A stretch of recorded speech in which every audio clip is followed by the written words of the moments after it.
صحابہ کا جمع غفیر ہے۔ ایمان لانے کے بعد ایک شخص میرے کریم نبی کی خدمت میں حاضر ہوا، حاضر ہو کر اس نے اپنی زندگی کی ایک درد بھری داستان سنائی، اپنی زندگی کی ایک درد بھری کہانی سنائی میرے کریم نبی کو، اور میرے کریم نبی یہی داستان سن کر 5 بار روئے، اتنا روئے، خون کے آنسو روئے۔ سننے کے بعد فوراً میرے نبی کہتے تھے صحابی ایک بار یہی داستان پھر بھی سنا، ایک بار یہی داستان پھر بھی سنا، ایک بار یہی داستان پھر بھی سنا۔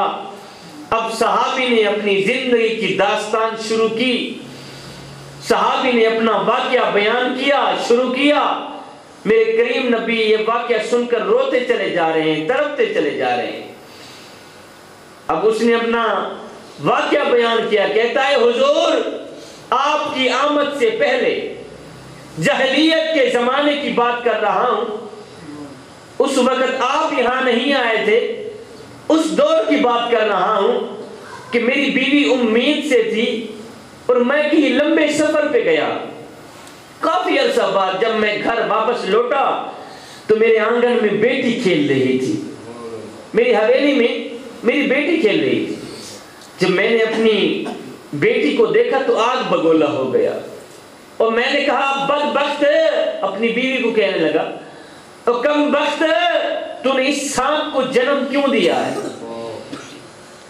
بیٹی کی طرف میں نے اشارہ کیا، اپنی بیوی کو کہا او کم بخت تو نے اس سانپ کو جنم کیوں دیا ہے؟ یہ سانپ میرے گھر میں کیوں آ گیا ہے؟ جو لوگ آج اپنی بیٹی سے اپنی جان سے بھی زیادہ محبت رکھتے ہیں نا، پیار کرتے ہیں نا، وہ آج کی بات دل کے کانوں سے سنیں کہ آج میری قوم کی بیٹی کو عزت ملی ہے تو کس کی آمد کا صدقہ ملی؟ کہتا ہے میں کہیں لمبے سفر پہ گیا، کافی عرصہ بعد جب میں گھر آیا تو میرے آنگن میں بیٹی کھیل رہی تھی۔ جب میں نے بیٹی کو دیکھا، غور سے دیکھنے لگا اپنی بیوی کو، کم بخت اور ذلیل تو نے اس سانپ کو جنم دے دیا ہے، میرے آنے سے پہلے اس کو مار دیتی، یہ سانپ مجھے تو نہ دکھاتی۔ حضور اللہ اکبر، میری گھر والی نے، میری بیوی نے میری بیٹی کے اندر اس طرح کی محبت میری رکھ دی تھی کہ وہ ٹوٹ کر مجھ سے محبت کرتی تھی، اور بیٹیاں تو ویسے بھی ٹوٹ کر ماں باپ سے محبت رکھتی ہیں، وہ ٹوٹ کر مجھ سے محبت رکھتی تھی۔ جب میں چارپائی پہ بیٹھتا تھا آ کے میرے پاؤں صاف کرتی، میرے ہاتھ صاف کرتی، کبھی کبھی میرا پسینہ پوچھتی، میرے منہ اپنا بوسہ دیتی رہتی، میرا منہ چومتی رہتی، ٹوٹ کے محبت کرنے لگی۔ ہے حضور میں کیا بتاؤں آپ کو کہ میں موقع کی تاک میں ہی رہا کہ میری بیوی ایک سائڈ پہ ہو، مجھے موقع مل جائے میں اس سانپ کو زندہ دفن کر دوں اور اس سانپ سے اپنی جان ہی چھڑا لوں تاکہ میری ناک سلامت رہے۔ حضور میں موقع کی تاک میں رہا، میری ننھی منی بیٹی میری نوکری کرتی تھی، ننھے ہاتھوں سے پانی بھر کے لاتی تھی اور میرے ہاتھ دھلاتی تھی، کھانا دیتی تھی مجھے، لیکن میرے دل میں ذرا بھی رحم نہ آیا، دل نرم نہ ہوا۔ ایک دن میں نے موقع پایا، اپنی ننھی منی بیٹی کو اپنی کندھے پہ بٹھایا اور چل دیا صحرا کی طرف۔ ایسی جگہ پر جا پہنچا، کڑکتی دھوپ تھی، تتی ریت تھی، ایسی جگہ پر جا پہنچا جہاں مجھے کوئی دیکھنے والا نہیں تھا۔ حضور میں نے اپنی ننھی منی بیٹی کو تتی ریت پہ بٹھایا اور خود ایک گڑھا کھودنے لگ گیا،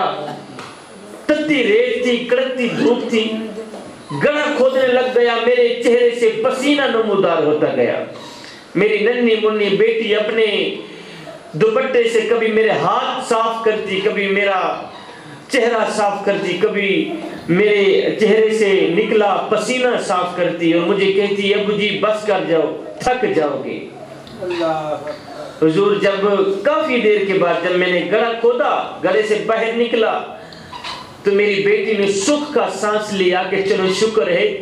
کہ میرے باپ کی مشقت ختم ہو گئی ہے، لیکن میری بیٹی نہیں جانتی تھی اگلی مشقت کس کی شروع ہونے والی ہے۔ حضور جب میں گڑھا کھود کے واپس نکلا، باہر نکلا تو میں نے دونوں ہاتھوں سے اپنی ننھی منی بیٹی کو گڑے پہ دھکا دیا، میری ننھی منی بیٹی گڑے میں جا گری، میں اس کے اوپر زندہ بیٹی کے اوپر اللہ اکبر تتی ریت انڈھیلنے لگا، زندہ بیٹی کے اوپر مٹی انڈھیلنے لگا، مجھے ذرا بھی رحم نہ آیا، میرا دل ذرا بھی نرم نہ ہوا۔ ہے میری ننھی منی بیٹی دونوں ہاتھوں سے اپنے ننھے ہاتھ جوڑ کر میرے آگے گزارشیں کرتی رہی، اپنے توتلے لہجے میں میرے آگے ریکویسٹیں کرتی رہی، میرے آگے گزارشیں کرتی رہی، میرے آگے عرضیں کرتی رہی، ابو جی یہ کیا کر رہے ہو، میں تمہاری بیٹی ہوں، مجھے اتنا تو بتا دو میرا قصور کیا ہے۔ وہ میرے آگے گزارشیں کرتی رہی، میرے آگے عرضیں کرتی رہی، اے مجھے ذرا بھی رحم نہ آیا، میں نے اس کے اوپر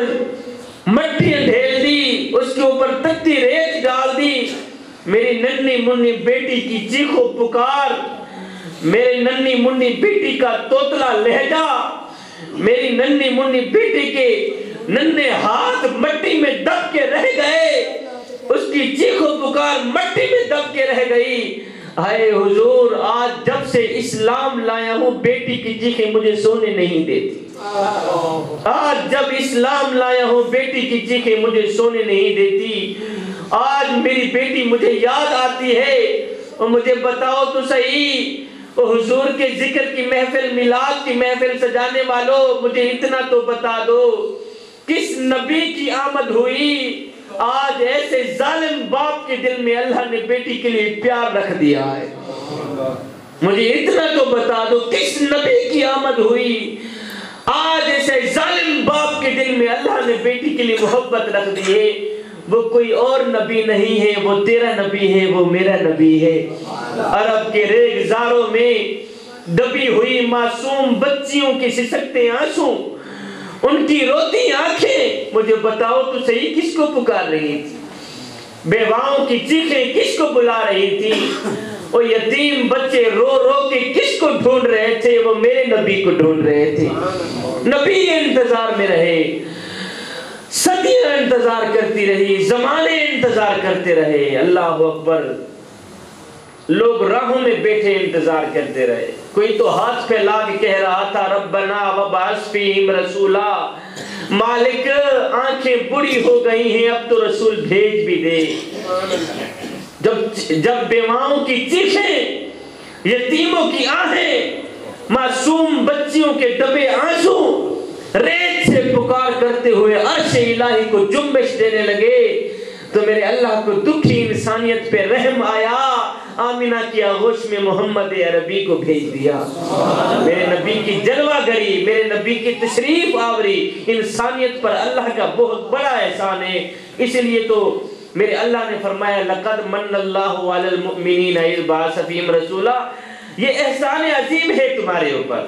کہ اتنی بڑی نعمت ہمیں مل گئی، اتنی بڑی نعمت ہمیں ملی۔